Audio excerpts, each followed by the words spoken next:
Hi there, my name is Joel Orr, and say if you've come here today looking for information on how you can write your own book, well, you've come to the right place.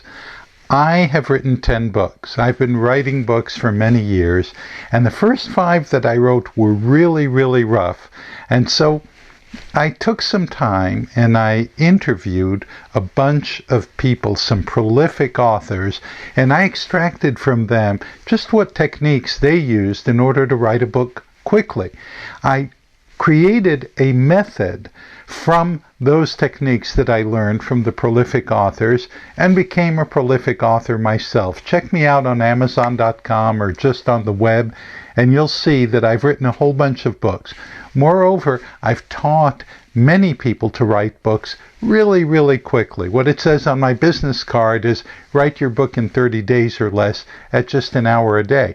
And I can help you do exactly that. But today, I have a very special tip that I wanted to share with you. My tip for you today is this. I want you to get comfortable with your reader avatar. Avatar is a term that has come to be used, especially in the copywriting industry, for a representation of the person to whom you are directing your writing.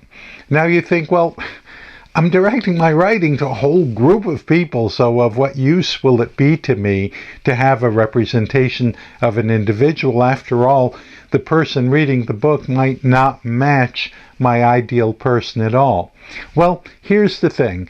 If you're writing to a group of people, you're kind of writing to nobody in particular. And guess what? Your reader is going to sense that. Now, there is one of my pet peeves is when people write to all of you may think this, or some of you may be concerned about, and so on. In other words, addressing the reader as if they are sitting with a group of people. Now, I don't know about you, but when I'm reading a book or when I'm reading on the web, I'm alone, and there's only me here.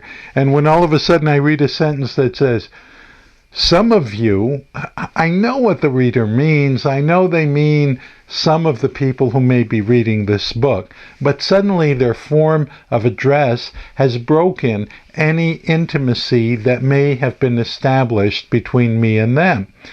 It is very important to preserve that intimacy, especially when you're writing a book that has a purpose. You're trying to convey something. You're trying to communicate something to your reader. You would like your reader to feel as if this book was written to them personally.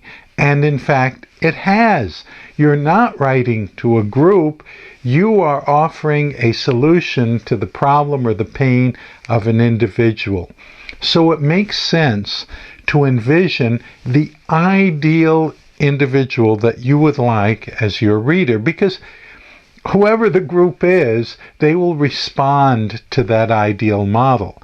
So pick a person out, and I don't care if it's your Aunt Sarah or your Uncle John or the guy next door or whoever it is. Pick an individual out where if you thought about who should be reading this book right now, you have the person who is absolutely ideal.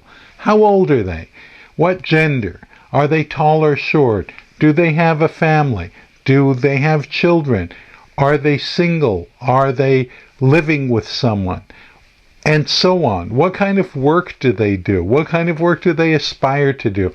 What is the particular pain in their life that your book addresses? The more detailed you can get, the clearer you have in your mind that this is the ideal person to read my book, the better your writing is going to be. I'd even recommend cutting out pictures from magazines and creating a board that is a composite of pictures to characterize and giving a name to this person.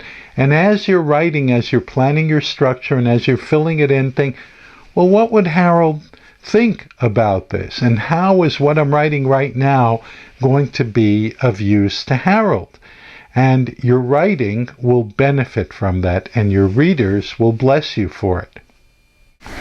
Well, that was just one of a whole bunch of tips that I have for you on my website, joeltrainsauthors.com, just like it says up there. And in fact, if you'll go to my website right now to joeltrainsauthors.com, I have a couple of free gifts for you.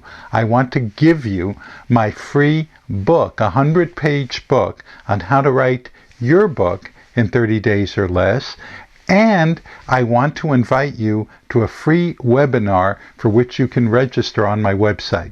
So head over there right now to joeltrainsauthors.com, and I will see you there.